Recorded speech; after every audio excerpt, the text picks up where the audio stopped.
Techniquement, moi, ce que j'adore quand j'écris, c'est chercher le mot le plus juste, et j'adore le dictionnaire des synonymes. La langue arabe, c'est la langue de la poésie, c'est la langue de l'histoire, et c'est une langue qui est très très riche. La langue arabe, elle est très foisonnante.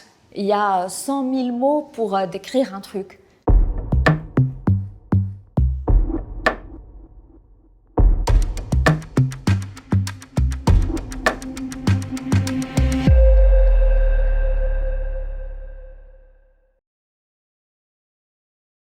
Les défis de la traduction, c'est de rendre l'âme du livre, rendre hommage à la langue aussi dans laquelle le livre va être traduit. Je pense que quand tu traduis un livre, c'est un acte créatif. Tu es en train comment dirais-je, de traduire toute la culture qui est derrière le livre, parce qu'il n'y a pas seulement les mots. Le livre, il devient universel, il n'est pas strictement français. En fait, l'intérêt de traduire du français vers l'arabe, c'est surtout ce dialogue qui se crée.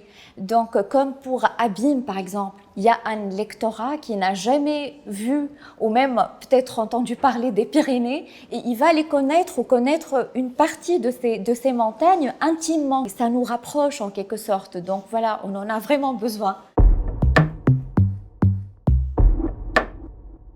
Ce que ce projet m'a apporté, c'est surtout la réalisation d'un rêve. On a toujours rêvé de traduire du polar français en arabe, parce que la scène littéraire et de traduction en arabe, elle manque le polar français. Les thrillers, d'une façon générale, peuvent répondre aussi aux questions que se posent les lecteurs sur la mort, le crime, le fait de passer à l'acte, et nous renvoie sans doute à nos propres pulsions aussi, à notre propre noirceur.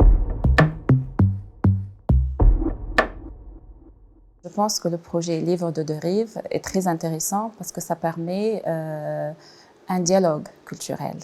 Ça va au-delà des deux langues parce que ce soit l'arabe ou le français, il y a beaucoup d'héritage, il y a beaucoup de culture, il y a beaucoup de sensibilité. La traduction de Abîme de Sonia Delzangle, ça a été l'illustration parfaite de l'universalité de la littérature et de ce dialogue entre la rive nord et la rive sud. Parce que ramener un roman, des personnages, une histoire qui se passe dans un endroit, donc les Pyrénées, le monde perdu, ça neige tout le temps, il y a des avalanches, il fait tout le temps froid, il fait tout le temps sombre. Dans la rive sud, où il n'y a jamais d'avalanche, ni de lac glacé, ni rien. Donc le défi, il était très séduisant. Et puis voilà, il y a ce dialogue que le livre illustre très bien.